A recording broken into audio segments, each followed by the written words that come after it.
सुप्रभात बच्चों। आज हम लोग कक्षा चौथी पाठ 5 घर घर में पानी कहाँ से आता है इस पाठ के माध्यम से पढ़ेंगे। थोड़ा याद करो, हमें किन कामों के लिए पानी की आवश्यकता होती है। क्या बच्चों आप बताओगे हमें पानी की आवश्यकता क्यों होती है?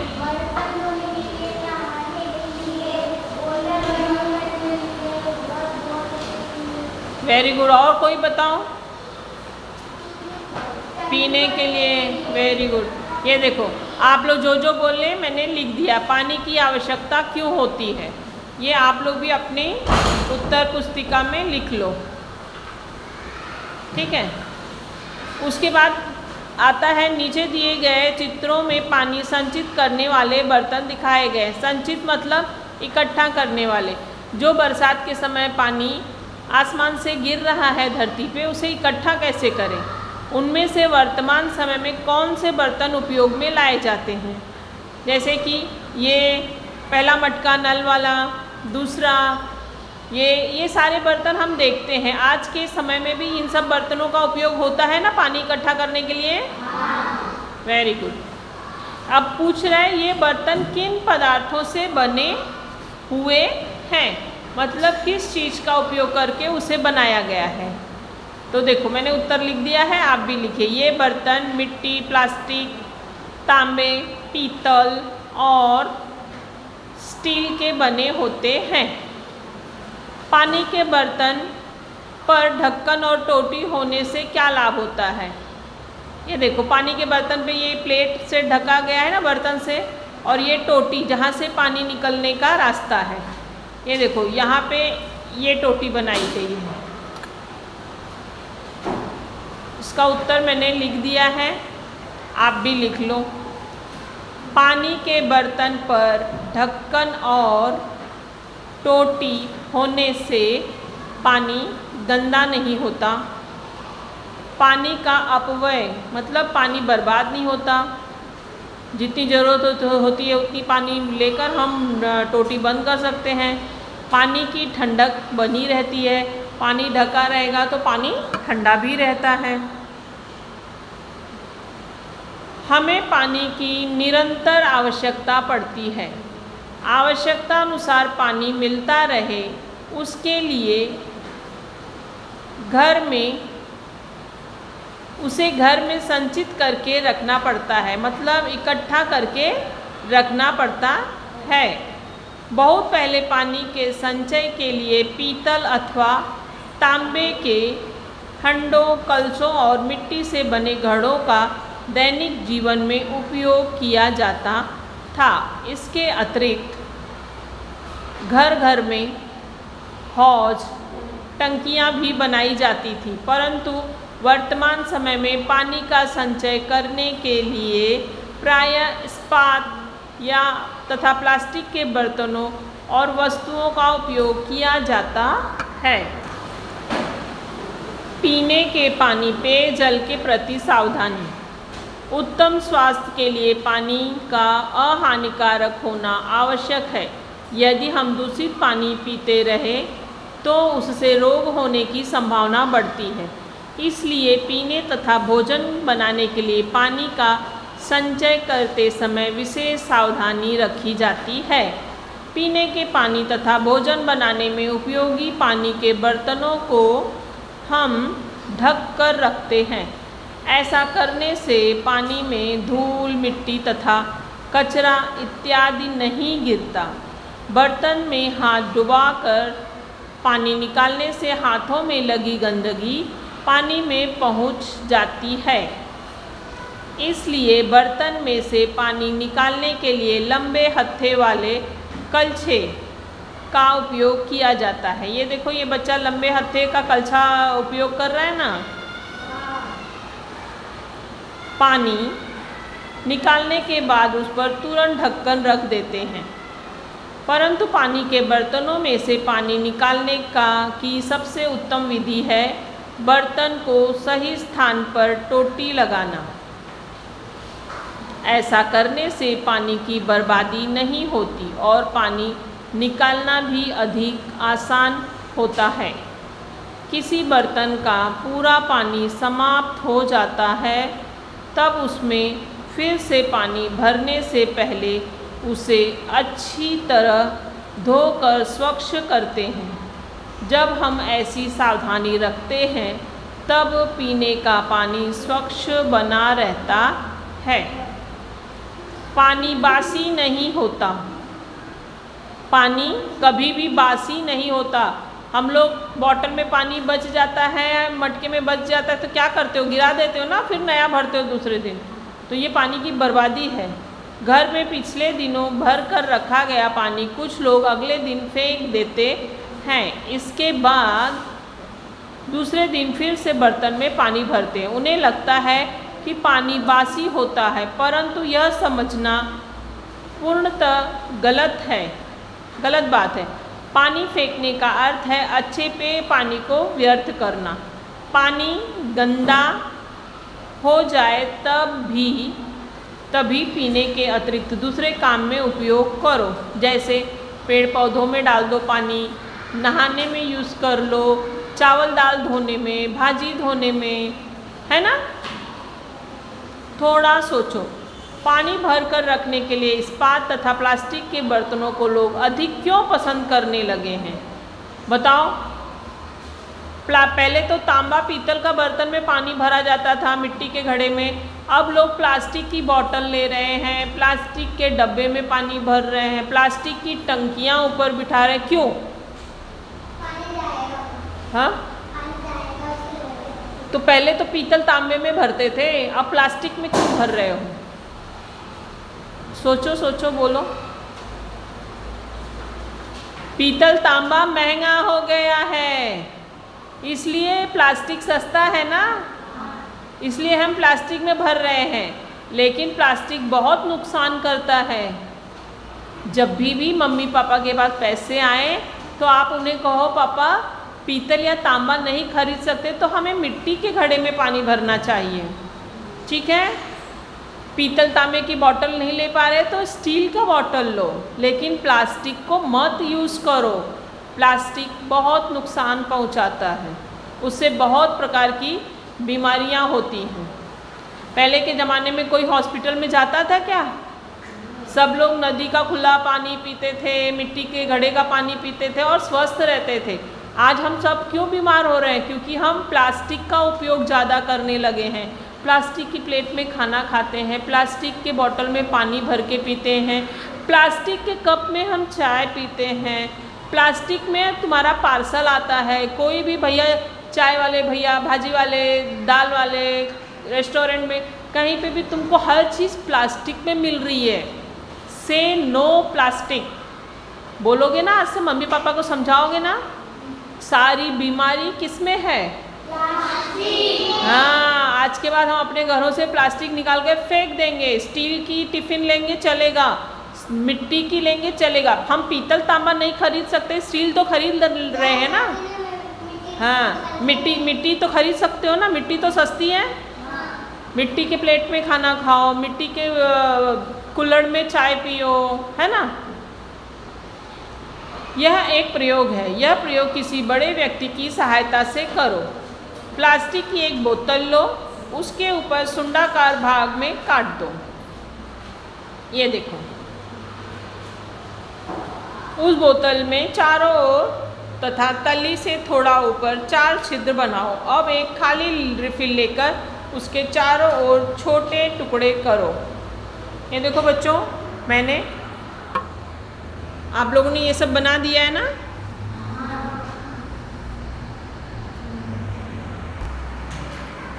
ये देखो बच्चों, ये प्रयोग हम कर रहे हैं। बॉटल के ऊपर का निकाल दिया है काट के, और इसके चारों तरफ हमने इस तरह की पाइप लगा दी। देखो चारों तरफ से पानी गिर रहा है ना बच्चों। बच्चों समझ में आया आप लोगों को टंकी में पानी कैसे संचित होता है?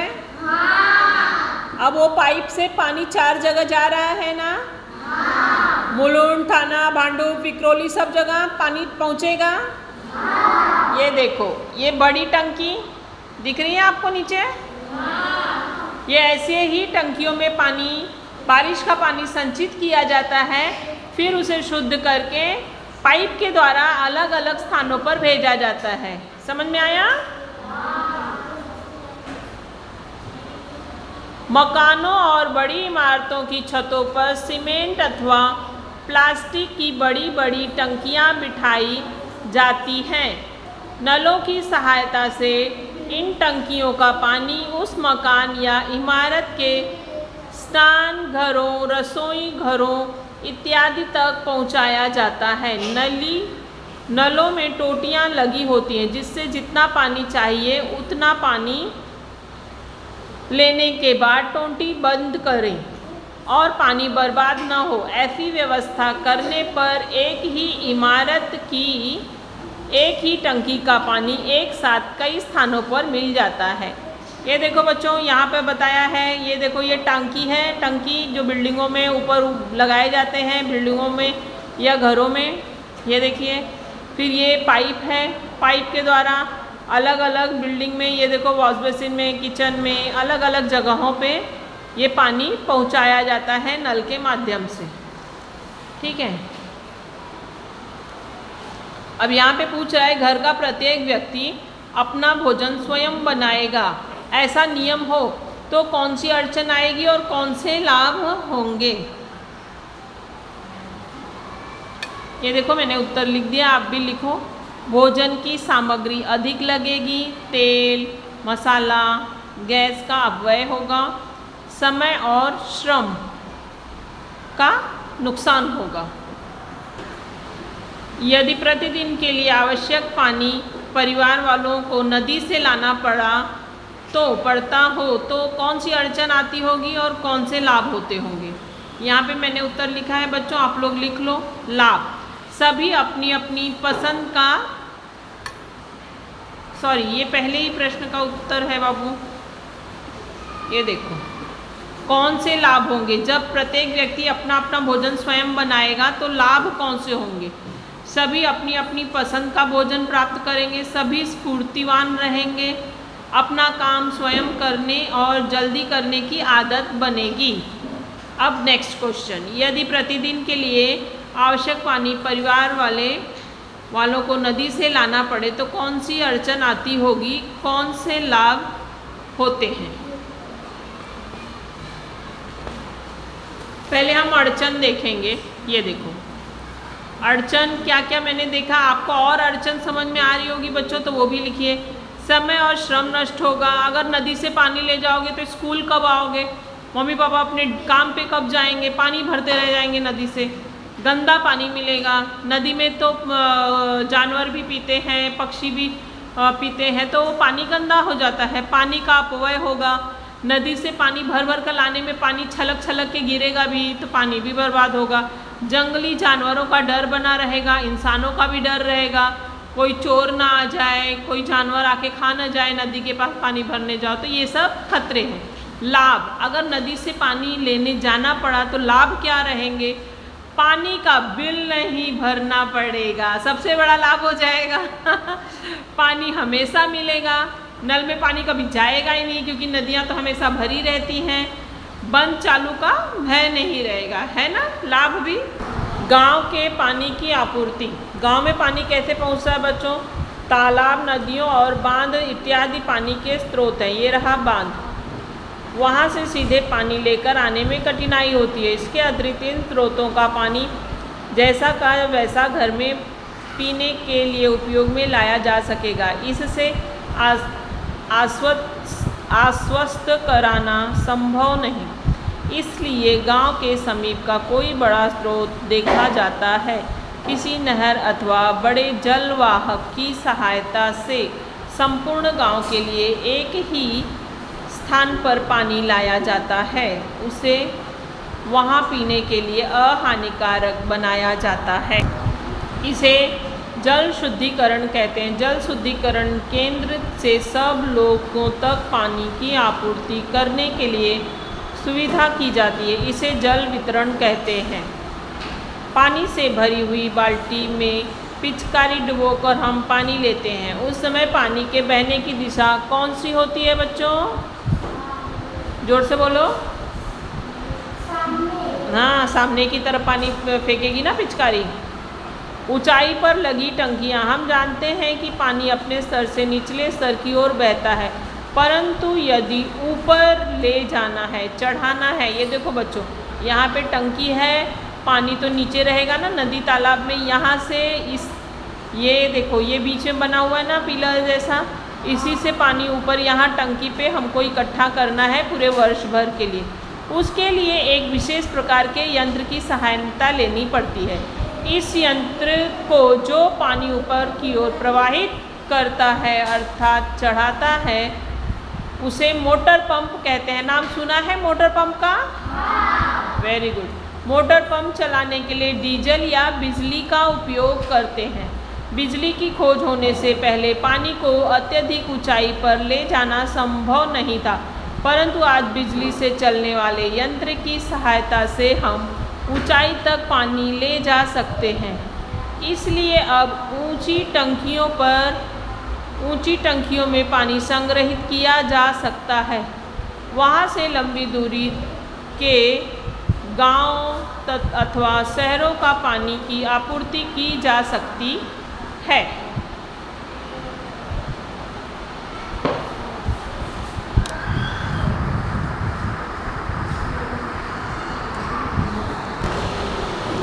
जल शुद्धिकरण केंद्र का पानी घर घर पहुंचाने से पहले ऊंचाई पर स्थित किसी टंकी में संग्रहित करते हैं। जैसी आवश्यकता हो उसके अनुसार टंकी का पानी बड़े नलों से छोड़ते हैं। ऊंचाई पर स्थित टंकी के नलों से कई शाखाएं निकलती हैं। बच्चों, मैंने आप लोग को टंकी बना के उसमें पाइप डाल के बताया ना शाखाएं, कि 4 जगह कैसे पानी छोड़ते हैं। वे शाखाएं टंकी के सभी ओर स्थित अलग अलग बस्तियों में पहुंचाई जाती हैं। बस्ती तक पहुंचने के बाद प्रत्येक शाखा से क्रमशः कुछ और छोटी छोटी शाखाएं निकलती हैं। अंत में पानी घर घर पहुंचता है। कुछ स्थानों पर किसी बस्ती के लिए 2 या 3 सार्वजनिक नल होते हैं। आसपास के लोग वहां आकर अपने परिवार के लिए आवश्यक पानी भर भर कर ले जाते हैं। ये देखो बच्चों, बारिश से पानी आ रहा है, यहाँ पे संग्रहित हो रहा है, गांव का जल भंडार है, यहाँ इकट्ठा हो रहा है, फिर यहाँ आकर जल शुद्धिकरण केंद्र है, जल को शुद्ध किया जा रहा है, फिर यहाँ से घरों में पानी पहुँचाया जा रहा है। ऊंचाई पर लगी टंकी में भी पानी पहुँचाया जा रहा है मोटर के द्वारा। ये देखो, बस्ती में भी पानी दिया जा रहा है। जल भंडार से घरों तक पानी का प्रवाह। पानी के बिना मनुष्य जी नहीं सकता, इसलिए जहाँ तक संभव हो पानी के स्रोत मानव बस्तियों के समीप होने चाहिए। इसलिए प्राचीन काल में नगरों का स्थान बड़ी नदी के किनारे होता था। हमारे देश में ऐसे बहुत से महानगर हैं। उत्तर भारत में हमारे देश की राजधानी दिल्ली यमुना नदी के तट पर बसी है।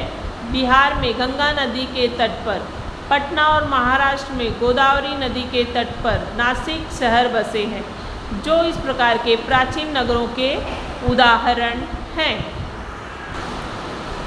आज भी कुछ बस्तियों में लोग कुओं तथा नलकूपों से पानी निकालते हैं, परंतु ऐसे पानी को अहानिकारक बनाना पड़ता है।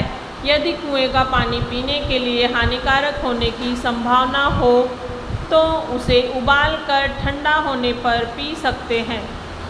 उसे ऐसा कर लेना चाहिए जिससे स्वास्थ्य के लिए कोई खतरा न रहे। कुछ स्थानों पर टैंकरों द्वारा पानी का परिवहन करके बस्तियों में पानी की आपूर्ति की जाती है। ये देखिए, टैंकर आ गया है, लोग कैसे पानी भर रहे हैं।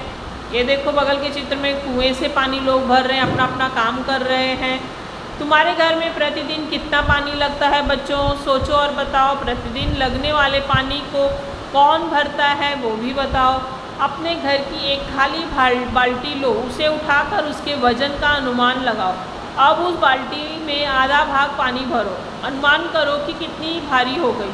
पानी से पूर्णतः भरी हुई बाल्टी उठाकर एक स्थान से दूसरे स्थान तक ले जाना परिश्रम का काम है ना बच्चों?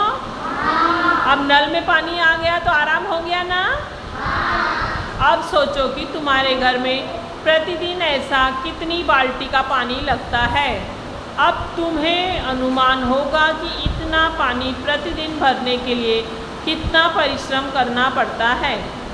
नीचे दिए यंत्र चलाने के लिए किन ईंधनों का उपयोग करते हैं? नलकूप से पानी निकालने वाला यंत्र, ऊंची टंकियों में पानी चढ़ाने वाला पंप, मोटर पंप, बस्ती तक पहुंचाने वाला टैंकर, जलवाहक, ये सब बिजली से बच्चों चलता है, डीजल से चलता है ना? पेट्रोल से भी चलता है। जल का शुद्धिकरण तथा उसे ऊंचाई पर टंकी में पहुंचाने की क्रिया बिजली और डीजल ईंधन का उपयोग होता है। जल का शुद्धिकरण तथा उसे ऊंचाई पर टंकी में पहुंचाने की क्रिया में बहुत से लोग काम करते रहते हैं। वहाँ के यंत्रों को चलाने के लिए बिजली या डीजल जैसे ईंधनों का उपयोग करना पड़ता है। अभी देखो मैंने बच्चों लिखा ना, पिछले पेज पे प्रश्न पूछा था कि किस ईंधन का उपयोग करते हैं, तो बिजली और डीजल का। इसके लिए बहुत अधिक खर्च करना पड़ता है, इसलिए स्वच्छ पानी एक मूल्यवान पदार्थ बन जाता है। जिस प्रकार मूल्यवान वस्तुओं को सहेज कर रखते हैं, उसी प्रकार हमें पानी को भी सोच समझ कर खर्च करना चाहिए। भर कर रखा हुआ नल का पानी व्यर्थ न जाने दें और ख़राब भी न होने दें। पानी की बचत कैसे करें? मुंह धोने के लिए लिया गया पानी बच जाए तो उसे फेंक देते हो या फिर से उपयोग में लाते हो, वैसे ही रखते हो? प्रतिदिन सुबह तथा रात में दांत स्वच्छ करते समय नल का पानी बहने देते हो या बीच बीच में नल बंद करते हो? सब्जियां, फल आदि धोने के बाद उस पानी को फेंक देते हो या पौधों को देते हो? बर्तन घिसते समय नल को पूरा खोलकर बहने देते हो या जब बर्तन धोना हो तभी नल खोलते हो? ये सब सोचो, और अगर कोई पानी व्यर्थ कर रहा है तो आगे से न करें। बगीचे के पौधों को पानी देना है, नल का पानी है और कुएं में भी पानी है। तुम किस पानी का उपयोग करोगे बच्चों? बताओ। क्यों कुएं से पानी क्यों नहीं लाओगे? अरे तो वो पेड़ को तो दे सकते हो, नल का पानी पीने के लिए रहने दो। हमें पानी का निरंतर उपयोग करना पड़ता है, इसलिए घर में पानी का संचय करते हैं। पानी का संचय करने वाले बर्तनों को ढक्कन तथा टोटी हो तो पानी स्वच्छ बना रहता है और उसका उपयोग करना सुविधाजनक होता है। पीने का पानी अहानिकारक न होने पर रोग हो सकते हैं, इसलिए पीने के पानी का विशेष ध्यान रखना चाहिए। बड़े गांवों और महानगरों में जल शुद्धिकरण केंद्र तथा जल वितरण की व्यवस्था होती है। अन्य स्रोतों से यदि हम पानी लेते हैं तो उसके अहानिकारक होने की विश्वसनीयता करनी पड़ती है। पीने के लिए उपयुक्त पानी प्राप्त करना परिश्रम का काम है, जिसे धन खर्च करना पड़ता है। पानी का भंडारण और उसका उपयोग सोच समझकर करना चाहिए। पानी मूल्यवान संसाधन है, हमें उसका अपेक्षित ध्यान रखना चाहिए। ये देखो बच्चों, यहाँ पर आपको खाली पेज दिया गया है। यहाँ भी जो मैंने प्रश्नोत्तर बताए हैं वो सब इन पेज पे लिख लो। ये देखो सही गलत है।